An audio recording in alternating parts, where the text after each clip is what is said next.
அரசியல் அப்படின்ற ஒரு வார்த்தையை சொல்றதுக்கு கூட தகுதி இல்லாத ஒரு கூட்டம் இந்த கூட்டம். உங்களை பார்க்க வந்து நான் புருஷனா வருவேன், நான் பொண்டாட்டியா வருவேன், சகோதரியா வருவேன், என்னவா வேணா வருவேன், ஏன் வரக்கூடாதா அப்படின்னு பேசிய பெண்கள் உங்களை பார்ப்பதற்காக வந்து உங்களுடைய கூட்ட நெரிசலிலே நீங்கள் பேருந்தை உள்ளே கொண்டு சென்றதால் கூட்ட நெரிசலில் தான் உயிரிழந்தார்கள் என்று. திராவிடம்னா என்னன்னு தெரியாது இந்த கூட்டத்துக்கு.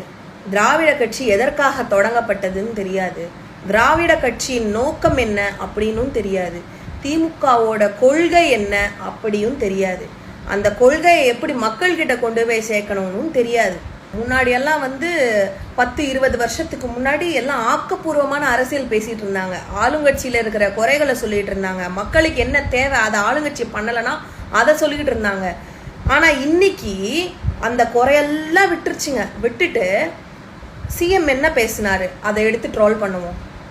சிஎம்க்கு சப்போர்ட் பண்ணி பேசுறவங்கெல்லாம் வந்து ட்ரோல் பண்ணுவோம் அப்படின்ட்டு ஒரு ட்ரோல் மெட்டீரியலாக போயிட்டு இருக்குது இந்த ஒரு கூட்டம்.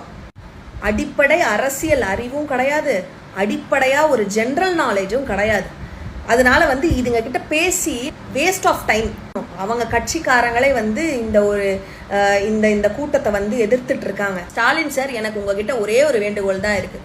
நீங்க திமுகவை மறுபடியும் வந்து மீண்டு வரணும் அப்படின்னு நினைச்சீங்கன்னா, உங்க கட்சியில ரொம்ப நாளுக்கு முன்னாடில இருந்து இருக்காங்கல்ல, அரசியல் மட்டுமே பேசுவாங்க, வன்மத்துல அலைய மாட்டாங்க, அவங்கள வச்சு நீங்க அரசியல் பண்ணுங்க. அவங்கள வச்சு நீங்க வந்து உங்க கட்சியை வந்து முன்னேற்றத்துக்கு பாருங்க. அதை விட்டுட்டு இந்த ஜென்சியை நம்பி உங்க கட்சியை கையில கொடுத்தீங்கன்னு வச்சுக்கோங்க, ஏற்கனவே பாதாளத்துல இருக்கிறவங்களை இன்னும் பள்ளத்தை நல்லா தோண்டி அதுல புதைச்சி அதுக்கு மேல இதுங்க ஏறி நின்று டான்ஸ் ஆடிக்கிட்டு இருக்குங்க.